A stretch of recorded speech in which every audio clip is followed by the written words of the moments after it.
of Avengers Endgame. I've watched it for the 4th time now. To clarify, my last video was a review of the MCU Endgame, because the MCU's dead as far as I'm concerned. With this movie, it's perfectly wrapped up and there's nothing left. Whereas in this one, I'm just going to talk about the actual movie Avengers Endgame. It's a great movie, but I'm going to talk about the negatives. So watching it the 3rd time, I'm like, okay, there's something wrong about this, and I can't put my finger on it. So I gave it some thought. Spoilers. My main issue is with the middle chunk, the Back to the Future thing where they go back and get the stones. And this takes up a good 40 minutes, if not hour, of the middle of the movie. The big problem, the big thing that's missing is there's no danger, there's no action, there's no conflict, and they get the stones way too easily. That whole portion of the movie is almost comedic. There's no threat. Okay, so the reality stone, for example, the ether. Thor goes to Asgard with Rocket. The whole thing is just comedic the whole time. And then he goes, and Rocket comes and goes, yoink, I got it. They all basically just go, yoink, I got it, with every stone. The time stone, Hulk goes to the Ancient One and goes, yoink. Actually, the Ancient One goes, I need this stupid time stone. And the Ancient One goes, no can do. And Hulk basically goes, please. And she goes, oh, okay. I mean, of course, not literally, but it's kind of like that. It's like they say no, and then there's a little bit of a, conversation. Oh, please, I beseech you, I need that stone. Okay. It's like the hero's journey, right? Like Luke Skywalker originally says no, he can't go on the adventure, and then he changes his mind and he goes. But now it's just becoming so repetitive and formulaic that it's just predictable, right? It even occurs in the first hour of the movie when they say to Thor, oh, Thor, let's go, we should, come join us. And Thor's all hammered. And he's like, no, I don't want to come. And then they go, well, there's beer on the ship. And then Thor changes his mind. And Robert Downey Jr., Iron Man, no, I don't want to do it. Then he goes home, he thinks about it. I changed my mind. The Power Stone, okay, so they find Quill, and they just knock him out and take the stone. Yoink. It's that easy. Captain America, he just says, Hail Hydra, and he grabs the Mind Stone. And then he almost loses it to other Captain America.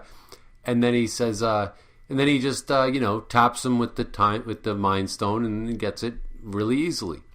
It's almost like the writer's understanding of conflict is, oh, well, the character can't get what he wants right away. There has to be like one obstacle. So, so basically just have the character drop the Infinity Stone and go whoops, and then he has to pick it up. And there you go. He had some adversity.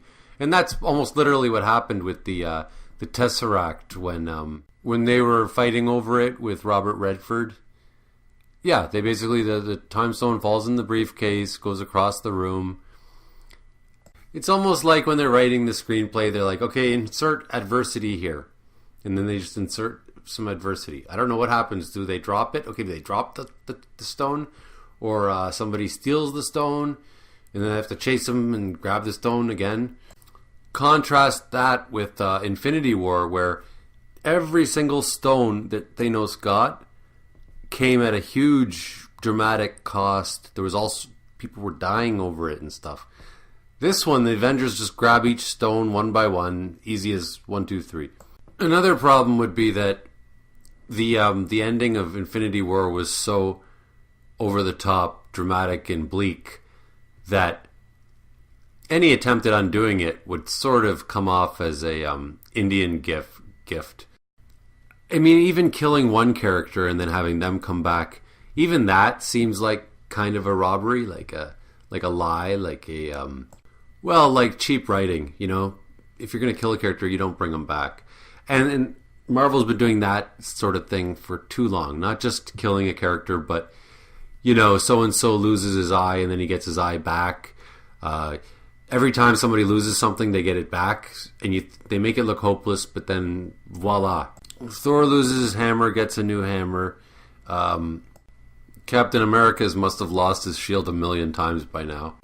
Iron Man destroys all his suits only to start building them all over again in the next movie. The Hawkeye versus Black Widow for the Soul Stone thing, that was the only part that was actually dramatic and something serious happened.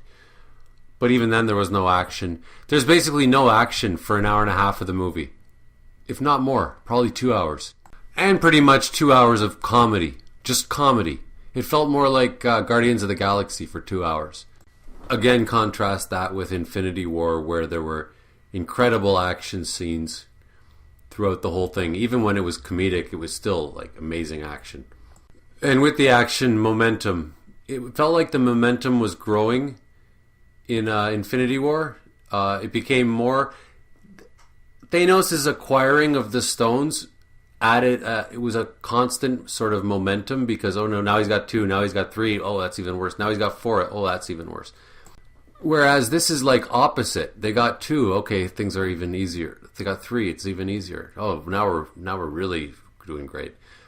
And the fact that they get all the stones within like 10 minutes in the movie, in terms of the pacing of the movie.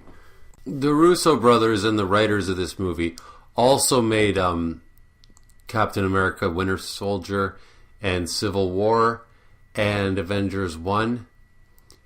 Or sorry, not Avengers 1. And Avengers Infinity War. And I think that I've been very impressed with how well they've been doing. I didn't like Winter Soldier at all.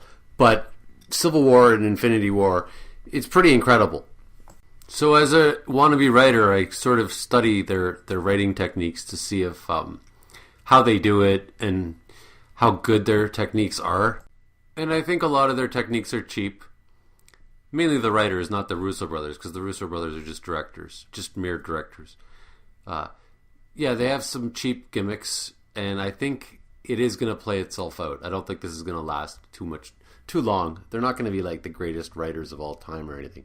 Because considering how amazing Infinity War is, you might expect them to be like the greatest screenwriters of all time.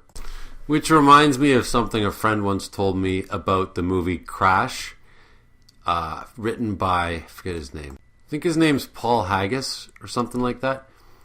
Anyways, he wrote the screenplay for Crash, and I think he did Million Dollar Baby and a few other things.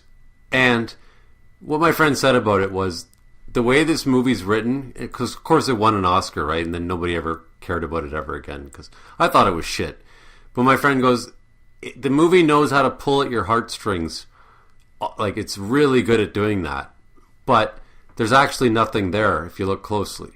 And maybe that's a bit of the case with the writing style of the guys that wrote these movies that I've been mentioning. Infinity War, Civil War, Winter Soldier, Endgame. So that's that. I'm going to watch it a couple more times. I might make more videos about it if I notice anything more, have any more thoughts. And then I'll be done for the rest of my life with the MCU, I'm thinking. Unless by some miracle Brie Larson grows a brain or something. But yeah, 99% sure MCU, I'm done with it because it's done. If you support gays, click like. If you respect blacks, comment. If you think women are people too, click the notification bell. And if you care about sick children, subscribe. End credits scene. Hawkeye and Jeremy Renner are absolutely terrible. They're painful to watch. They're both ugly and useless. And Falcon is terrible.